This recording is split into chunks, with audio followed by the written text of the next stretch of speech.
Welcome. I'm Lee Cowan, and this is Here Comes the Sun, a closer look at some of the people, places, and things we feature every weekend on Sunday morning. For starters, we'll head out on a one-of-a-kind road trip. In a new documentary called Will and Harper, comedy legend Will Ferrell set off across the country with his best friend and former Saturday Night Live writer, Harper Steele. Steele, who came out as a trans woman 2 years ago, admits that she was a little bit afraid of how she might be received in small-town America, but, as she told Tracy Smith, having Ferrell by her side made all the difference. I'm driving across the country with Will Ferrell. That's an amazing force field. A force field. Yeah, I have it's like... Star power. Yeah. A-list. A-list. Star power. I would have... A-list. The most Armor. famous Forbes. movie star in the world. I would say armor. Armor. Armor. Let's drop the other stuff. This will be a cut, by the way. We're going to cut. Later in the show, Will Ferrell on helping his friend Harper come into her own.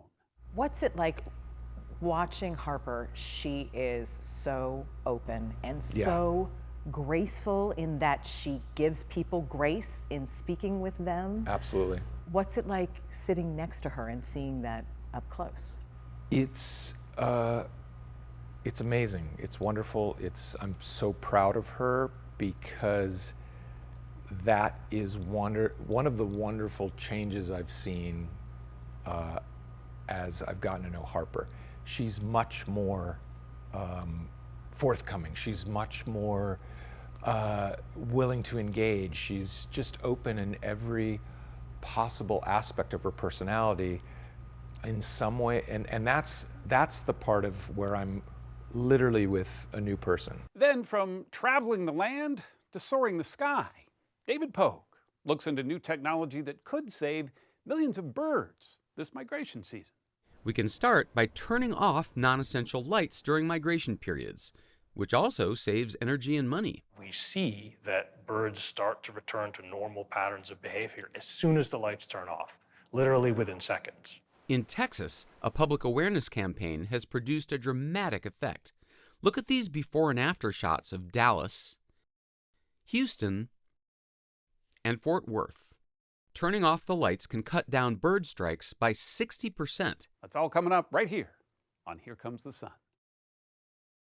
Will Ferrell met his best friend Harper Steele some 30 years ago when they were hired the very same week at SNL, and they've had each other's backs ever since. In a new documentary, Ferrell joined Steele, who came out as a trans woman 2 years ago, on an epic road trip from New York to California, and they took Tracy Smith along for the ride.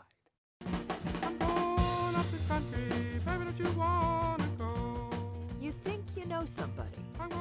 Comedy legend Will Ferrell and former Saturday Night Live head writer Harper Steele are best friends. They've always shared everything. Mainly, I'm hoping I don't lose anyone I care about. But 2 years ago, Steele wrote a letter to her closest family and friends saying she'd come out as a trans woman. That letter was really hard to send. I just kept rewriting it over and over again and trying to say what I wanted to say. It was just, whoa. Harper had always liked driving across the country alone, but was unsure of how it would be as a woman. So Will suggested they drive from upstate New York to California and see what happened. Here's a question. Do you think you're a worse driver as a female driver? That's the dumbest. That is so... No, that is so... It's all in the new documentary, Will and Harper. Take one of me kind of sexy. Oh, yeah. Their friendship began in the mid-90s when they were hired the very same week at Saturday Night Live. Look, the memo said we relaxed the office dress code to allow showings of patriotism. So, this coffee's really good. Harper helped create some of Will's most memorable characters. Do you have a favorite sketch that the two of you worked on SNL? I love my Robert Goulet sketches that I did with Will. Robert Goulet here. Your phone is ringing. La-dee-da-do, da-dee-da-do-do. Of course, he went on to bigger things. I don't know how to put this, but I'm kind of a big deal. Really? People know me. But when he first arrived at SNL, Will Ferrell was anything but a superstar. I'm gonna give you the beating of a lifetime in front of these people. You happy now? Oh, here's a gem. Dinkle donkle, someone's calling you. Goulet. You've said that Harper kind of helped you along in the beginning at SNL, that people weren't sure what to make of you? People were kind of saying, oh yeah, I met that guy. He seems nice, he doesn't seem that funny. I don't know what he's gonna do on the show. And it's true. And it was Harper who kind of reported back to some of the writers like, oh no, don't sleep on him. He's pretty funny. That guy's funny. So it was kind of like a guardian angel in a way, someone who like was looking out for me when I didn't realize it was happening. So we're heading to Meeker, Oklahoma. This is in the category of places you would have visited and not thought twice about. What are you feeling? What are you thinking? I'm nervous and anxious. Like, I spent my life going to little towns like this, stopping in bars, drinking, meeting people. I just don't know if I can anymore. And it seems that Will Ferrell became kind of a guardian angel himself when the two of them hit the road last year. I love this country so much, I just don't know if it loves me back right now. What were you expecting this time around? I definitely walked into that experience a little afraid. There was times when I wasn't with Will. So that's the part that needs to always be explained. I'm driving across the country with Will Ferrell. That's an amazing force field. A force field. Yeah, I have it's like... Star power. Yeah. A-list. A-list. Star power. I would have... A-list. The most Armor. famous Forbes. movie star in the world. I would say armor. Armor. Armor. Let's drop the other stuff. This will be a cut, by the way. We're going to cut right. We're gonna say we're armor gonna or cut this. force field. This is gold. No, I'm looking, yeah. Anyway, everyone wants to talk to Will. They all love him. Whatever your politics are, you love Will. You either loved Elf or, I don't know any of the movies. You recognize this guy? This is the Hollywood movie star. No. You You don't reckon? Okay. That's okay. Roll up the window. The trip itself was fun and funny. If you named that beer, what would the name of the beer be? There's no question. Yeah. Cornelius Danderhoff. Your beer's called Cornelius Danderhoff? 17 days of laughter and tears and beer. Hello? Hey, Hey. come on in. Okay. But maybe inevitably, Is this real, Phil? Yes. it was also punctuated with the reality of what it means to face the world as a trans person. This is my friend Harper. How you doing? Nice to meet you, bro. Hey, not a bro, though. It's a she, but that's okay. Sorry. That's all right. That's all right. You can try it again. Yeah. I mean, trans people, for sure, have to be careful. There's people out there that are filled with hate. And not necessarily it's going to be aimed at me. It's going to be aimed at people who don't have the kind of advantages I have. And so I'm not advocating everyone run out in the middle of the country and run around, because I swear to God, we have some people out there that are not good people. Oklahoma, thank you. Oh, thank you. But what she found on the road was more good than bad. But I live in New York now. Okay, you're on the East Coast. I'm on the East Coast, yeah. What did you learn about each other? Honestly, Will is a sweet human being. I mean, we were friends. We were friends before. I mean, I don't know what more to say really there other than that. I'm sure you've been asked this before, but what have you learned about yourself on this journey? I'm a much better driver than Harper. Like, that's not even opinion, that's fact, that's science. Wake up. When the three of us went for a ride, Harper took the wheel, and her driving is, as she puts it, creative. Look at this adventurous driving. See what I'm talking about? Yep. Just cut across 5 lanes of traffic there. That's New York, buddy. Golly. That's how we do it in the city. And maybe the film will help attitudes about trans people turn a corner. The documentary got 2 standing ovations at the Sundance Film Festival. What was it like to have that reaction, the 2 standing ovations? Well, it felt great. I mean, People are just ready for acts of civility. They just want to see people being nice to each other. And I think it was yes, it's about her experience. It's about the trans experience. there was a lot of people being nice to us all across the country. All across the country. And I think people just loved seeing that we can all still hang out with each other.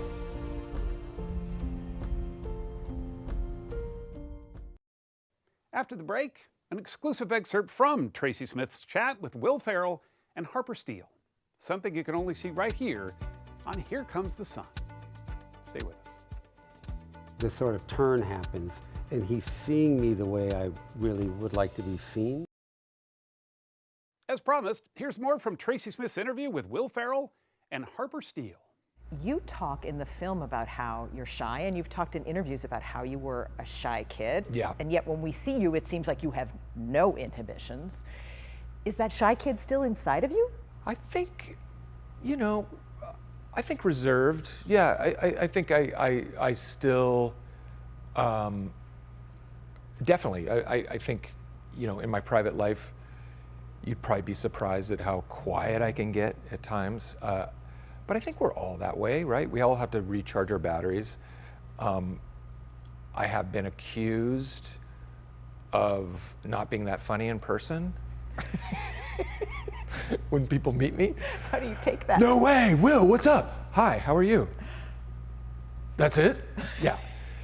You're so normal, which is code for you're so boring. But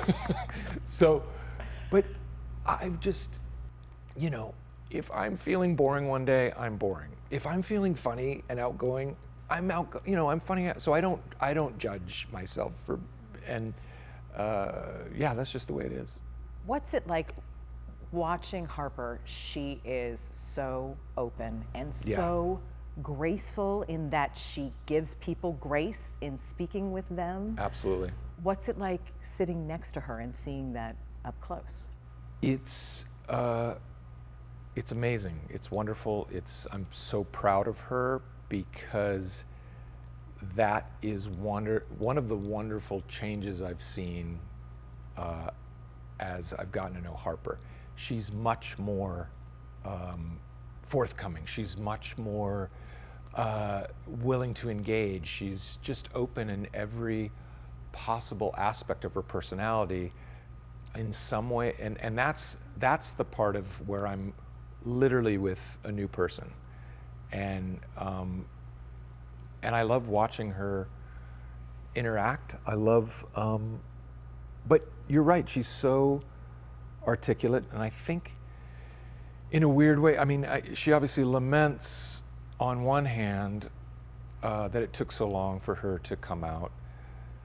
On the other hand, she also just is like, this is when it was the right time, but because of all that life experience she has, I think that's where that grace comes from, and she's willing to talk to anyone and about anything, but that was not my old friend on so many ways, and so it's really fun to see. There was something about driving that allowed you to kind of talk about anything, maybe even be a little more open than you would be if you're sitting staring at each other face to face?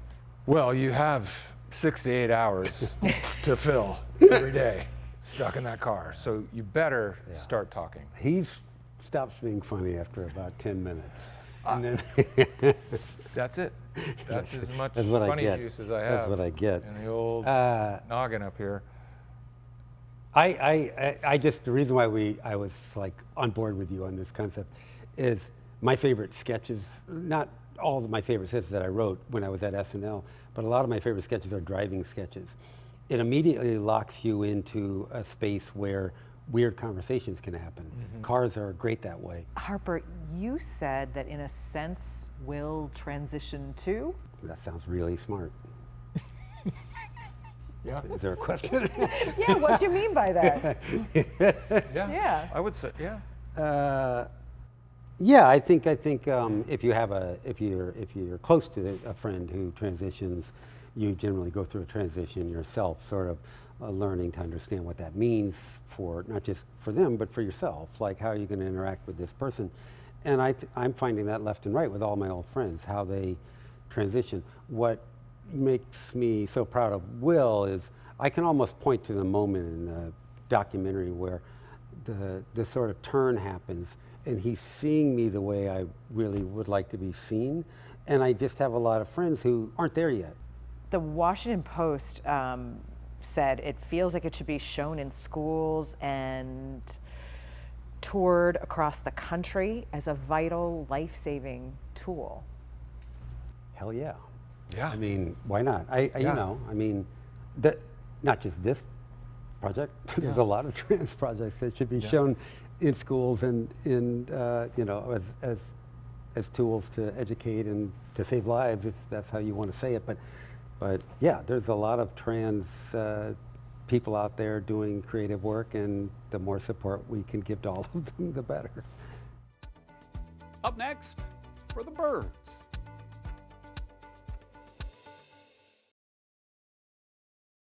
Every year, a staggering number of birds are killed, believe it or not, by flying into windows. As many as 1 billion. That's about 30 birds every second. David Pogue tracked down some folks who have found some creative solutions to a problem that affects all of us. In February 2023, a Eurasian eagle owl named Flacco escaped from the Central Park Zoo. For a year, he lived among the skyscrapers and became something of a Manhattan mascot. You would see him kind of going from window to window looking in at people's apartments. But then, earlier this year, well, a sad day for New Yorkers and bird lovers across the country. He crashed into a building and died. Flacco the owl. As owls go, Flacco was 1 in a million. But as collisions go, we're talking about hundreds of millions, up to 1 billion birds every year annually, and that's just in the US. So this is a huge, huge problem. Red-tailed hawk. Wait, really? Yeah. Where's so the hawk? Red-tail is coming in this last building. Cornell ornithologist Andrew Farnsworth has done the math. That's like 30 birds a second, 30% of the population over 50 years. Is there a downstream ripple effect from that? Yeah, they have ecosystem functions and services that they provide, including pest control, pollination, dispersal of seeds. As you lose birds, there definitely are ecosystem structure ramifications. How are these birds so clueless as to fly into glass? Birds do not perceive it as solid. They're thinking, oh, there's something that's either I can fly through or a reflection of vegetation or something that they're seeing in it that they're perceiving as not solid. So they fly into it often at full speed, maybe 15, 20, 35 miles an hour. Every year, billions of birds migrate. They navigate by the stars. So light pollution, because birds are mostly migrating at night, light is an incredibly powerful stimulus. It attracts birds, it disorients them. And we're not just talking about skyscrapers. Last fall, at McCormick Place, a low-slung convention center in Chicago, over 1,000 birds died in a single night. I think it's devastating because there's really not necessarily any reason for it at this point. We know what to do. We do know what to do. We can start by turning off non-essential lights during migration periods, which also saves energy and money. We see that birds start to return to normal patterns of behavior as soon as the lights turn off, literally within seconds. In Texas, a public awareness campaign has produced a dramatic effect. Look at these before and after shots of Dallas, Houston, and Fort Worth. Turning off the lights can cut down bird strikes by 60%. As for the rest, it's all about making the invisible visible. Putting special kinds of decals on the outsides of your windows, spaced 1 or 2 inches apart, just as an example. Isn't that interrupting our enjoyment of the big vista? Eventually, as you get used to those things, they disappear into the background. But in newer buildings, like this apartment building going up in Queens, you don't need to sacrifice any view at all. This is bird safe glass right here, and I don't see a thing. No, but on the outside, it's different. Oh, I see patterns. That's right. The UV pattern is here, and you can see it when you walk pretty close, but when you step back, you don't see it at all. Looks great. That's ingenious. The building was designed by FX Collaborative Architects, for whom Dan Piselli is the sustainability director. In 2014, his firm also fixed the biggest bird killer in New York City, the Javits Convention Center, 6 blocks of pure glass. We used a material called frit on the glass, which is just a bunch of dots that are kind of baked on. And the collisions there were reduced by more than 90%. In 2019, New York City passed an ordinance requiring all new buildings to be built with bird-friendly glass. San Francisco, Toronto, and Washington, D.C. have all passed similar legislation. And McCormick Place in Chicago? They've now installed those safety dot stickers. Is it conceivably possible that 50 years from now, Flacco free in New York City might still be flying around? I like to think so. I think that we're on the right track in terms of the laws and that people are starting to understand. I hope so. I'm Lee Cowan. Thanks for joining us. We'll see you right here next time on Here Comes the Sun.